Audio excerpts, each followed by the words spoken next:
ఏంటి ఇంతకీ కోర్టులో ఏం జరిగిందంటే మాట్లాడవేంటమ్మా? అది అమ్మా, ఏంటి నువ్వు? ఏం జరుగుతుంది? ఏమీ జరగదు. అది చెప్పు తులసి, ఇందాక నాకు ఫోన్ చేసి నువ్వు నాతో చెప్పావు కదా ఏం జరగలేదు అని. అదే అమ్మతో చెప్పు.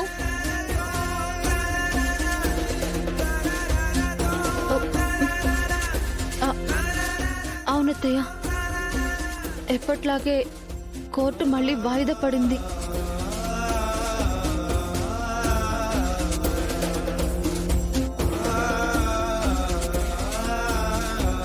ఇప్పుడు విన్నావు కదా, ఇక వెళ్ళు. బయటికి వెళ్ళినోడు రాకుండా ఎక్కడికి పోతాడు? అనవసరమైన కంగారు నువ్వును. ముందు నువ్వు లోపలికెళ్ళు. వెళ్ళు. ఏ కీర్తి, తీసుకెళ్ళు. నువ్వు వేడవద్దమ్మా. నువ్వు అనుకున్నట్టుగా అక్కడేమీ లేదమ్మా. కోర్టు వాయిదా పడింది అంతే. అయ్యో, ఇలా ఎంత కాలం వాయిదాలు వేస్తారు? నాకింకా టెన్షన్ పెరిగిపోతుంది.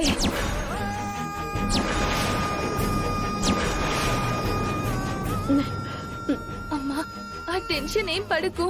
ఆ టెన్షన్ ఏదో వాళ్ళు పడతారు కానీ నువ్వు టాబ్లెట్ వేసుకునే టైం అయింది. నువ్వు రెస్ట్ తీసుకోవాలి. ముందు నువ్వురా. అది కాదమ్మా, మీ అన్నయ్య ఇంకా ఇంటికి రాలేదు.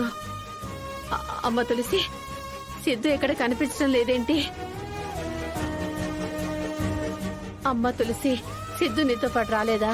ఎక్కడున్నాడమ్మా వాడు? అది అత్తయ్య, ఏదో పార్టీ మీటింగ్ ఉందని వెళ్లారత్తయ్య. వచ్చేస్తారు. అవునమ్మా, వచ్చేస్తాడు. మీటింగ్ కని వెళ్ళాడా?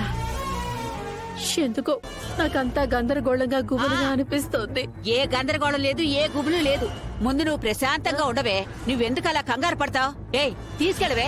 ఏయ్, ఎందుకలా చూస్తున్నావు? తీసుకెళ్ళు. అలాగే బామ్మ, నువ్వు పదమ్మా. టెన్షన్ పడకు. తులసి,